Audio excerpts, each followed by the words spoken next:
Assalamualaikum warahmatullahi wabarakatuh. Kembali lagi bersama Bu Endang. Hari ini kita akan belajar IPA. Sebelum kita memulai pembelajaran, marilah kita awali dengan membaca doa terlebih dahulu. Menurut agama dan kepercayaan masing-masing, berdoa silakan.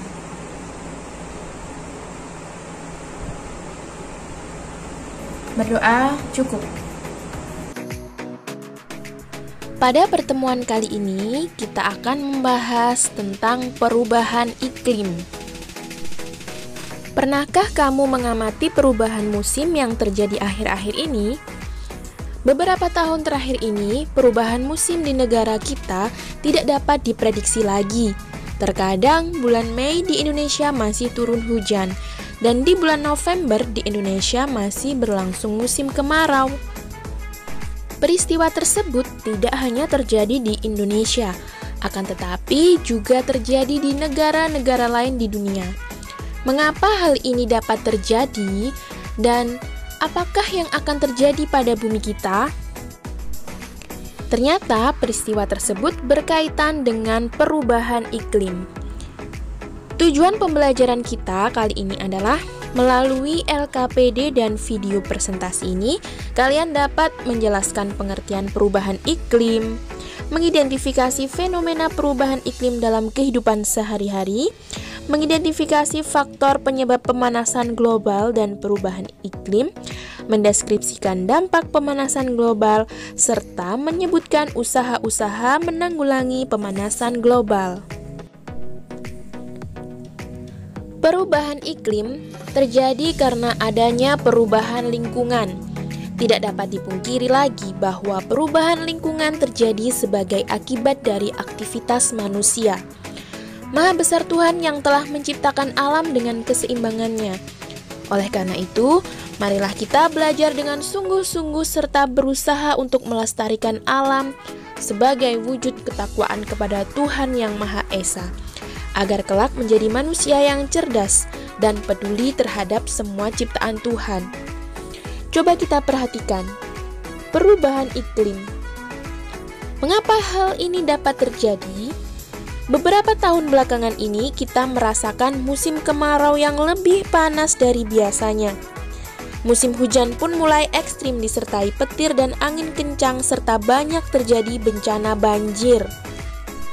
Dapat kita lihat pada gambar, pada saat musim kemarau, petani kesulitan mencari air untuk mengairi sawahnya. Sedangkan pada saat musim hujan, di kota-kota besar, bahkan sekarang di kota-kota kecil pun juga banyak terjadi bencana banjir. Perubahan iklim merupakan perubahan suhu yang drastis, disertai curah hujan, pola angin, dan fenomena cuaca lainnya yang tidak biasa. Perubahan ini bersifat signifikan dan terjadi pada periode waktu tertentu. Tentu saja hal ini bukanlah berita yang bagus, karena berdampak terhadap lingkungan serta makhluk hidup yang tinggal di bumi termasuk manusia. Bayangkan, jika musim kemarau berkepanjangan dengan suhu yang tinggi dari biasanya, tanaman akan sulit tumbuh. Petani pun akan kewalahan karena gagal panen. Sementara hewan dan manusia mengalami kekeringan karena keringnya sumber airnya. Faktor-faktor penyebab perubahan iklim. Dalam pembahasan kita kali ini, faktor penyebab perubahan iklim kita kelompokkan menjadi 4. Yang pertama, aktivitas manusia. Yang kedua, efek rumah kaca atau greenhouse effect.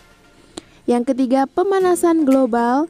Dan yang keempat, kerusakan lapisan ozon. Pembahasan kita yang pertama yaitu faktor aktivitas manusia. Untuk mencegah perubahan iklim semakin memburuk, ada banyak hal yang perlu kita ketahui. Salah satunya, mengenali terlebih dahulu penyebab-penyebabnya. Apa saja penyebab perubahan iklim? Yang pertama yaitu aktivitas manusia. Tidak Tidak dapat dipungkiri bahwa manusia bertanggung jawab atas terjadinya perubahan iklim. Banyak dari aktivitas manusia memberikan dampak buruk bagi alam dan lingkungan, tapi hanya segelintir saja yang peduli. Beberapa contoh kegiatan manusia yang merusak alam, misalnya penggundulan hutan, penebangan hutan tanpa tebang pilih, dan tidak dilakukan reboisasi atau penanaman atau penghijauan kembali, lebih mempercepat terjadinya perubahan iklim. Aktivitas manusia hampir selalu melepaskan karbon dioksida ke udara. Contohnya kendaraan bermotor, asap pabrik, dan pembakaran lahan. Pelepasan karbon dioksida ke atmosfer dalam jumlah yang tinggi dapat menyebabkan efek rumah kaca. Apa sih efek rumah kaca atau greenhouse effect ini? Efek rumah kaca merupakan panas matahari yang sampai di bumi dan terperangkap di atmosfer, sehingga menyebabkan suhu bumi meningkat. Gas atau zat yang dapat menyerap atau memantulkan sinar inframerah disebut sebagai gas rumah kaca. Beberapa contoh dari gas rumah kaca selain karbon dioksida adalah belerang dioksida, NO2, CH4, dan CFC. Efek rumah kaca atau greenhouse effect bukan dikarenakan karena banyaknya bangunan atau gedung-gedung yang terbuat dari kaca ya. Namun, terjadinya efek rumah kaca ini karena sebagian sinar inframerah yang datang ke bumi diteruskan melewati atmosfer, namun sebagian besar diserap dan dipancarkan kembali ke segala arah oleh awan dan molekul gas rumah kaca. Hal ini mengakibatkan atmosfer di dekat permukaan bumi semakin panas. Sebenarnya efek rumah kaca ini juga dibutuhkan oleh bumi agar suhu di bumi tetap hangat. Namun, akhir-akhir ini karena gas-gas rumah kaca terlampau banyak sehingga radiasi matahari yang akan dipantulkan kembali keluar angkasa tidak dapat diteruskan keluar angkasa atau memantul kembali dan menyerap ke permukaan bumi, sehingga suhu bumi semakin panas. Selain itu, sektor pertanian dan peternakan ternyata juga menyumbang gas rumah kaca ke atmosfer. Faktor penyebab perubahan iklim yang ketiga, pemanasan global. Dampak dari efek rumah kaca ini tidak hanya meningkatkan suhu, tapi juga beberapa bagian di bumi justru mengalami musim dingin yang lebih dingin. Nah, pemanasan global ini merupakan peningkatan suhu rata-rata permukaan bumi, baik di darat maupun di laut. Perubahan suhu yang ekstrim berdampak buruk bagi tumbuhan maupun hewan yang semakin sulit untuk bertahan hidup. Pemanasan global merupakan akibat dari efek rumah kaca. Perusakan hutan mengurangi kapasitas penyerapan CO2. Penggunaan CFC yang berlebihan. Gas rumah kaca berasal dari bahan bakar fosil yang digunakan oleh PLTU, pembangkit listrik tenaga uap, dan juga mesin-mesin berbahan bakar minyak bumi. Nah, hal-hal ini menyumbang gas-gas rumah kaca sehingga sinar atau radiasi yang dipancarkan oleh matahari tidak dapat dipantulkan kembali keluar angkasa, sehingga sinar mataharinya itu dipantulkan kembali ke permukaan bumi. Hal ini menyebabkan permukaan bumi menjadi semakin panas dan meningkatkan suhu rata-rata bumi. Faktor penyebab perubahan iklim yang keempat yaitu kerusakan lapisan ozon. Perubahan iklim juga disebabkan oleh rusaknya lapisan ozon. Lapisan ozon terdapat di atmosfer, berperan untuk melindungi bumi dari radiasi sinar ultraviolet matahari yang dapat menyebabkan kanker. Penyebab rusaknya lapisan ozon adalah berbagai jenis gas yang dilepaskan ke atmosfer. Jadi masih ada hubungannya dengan efek rumah kaca serta pemanasan global tadi. Gas yang dilepas ke atmosfer seperti klorofluorokarbon atau CFC. CFC ini dulunya sering digunakan untuk pendingin di AC dan kulkas. Namun sekarang penggunaan CFC sudah mulai dikurangi. Ada halon, bromida, karbon tetraklorida, dan senyawa klorin yang mengandung metil kloroform. Dampak perubahan iklim bisa kita lihat pada infografik di gambar.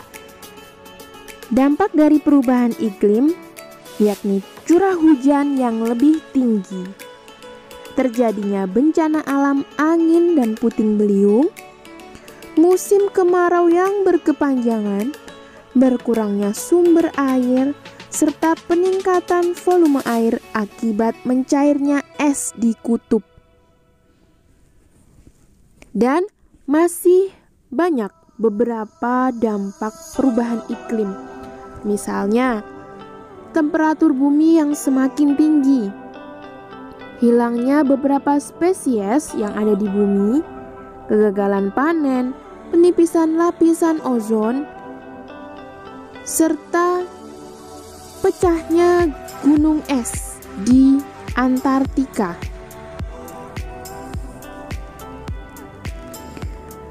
Usaha-usaha yang dapat kita lakukan untuk menanggulangi perubahan iklim kita kelompokkan menjadi 5.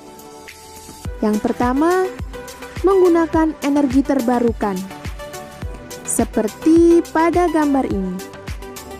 Energi terbarukan misalkan energi dari pembangkit listrik tenaga angin atau tenaga bayu (PLTB), serta pembangkit listrik tenaga surya (PLTS).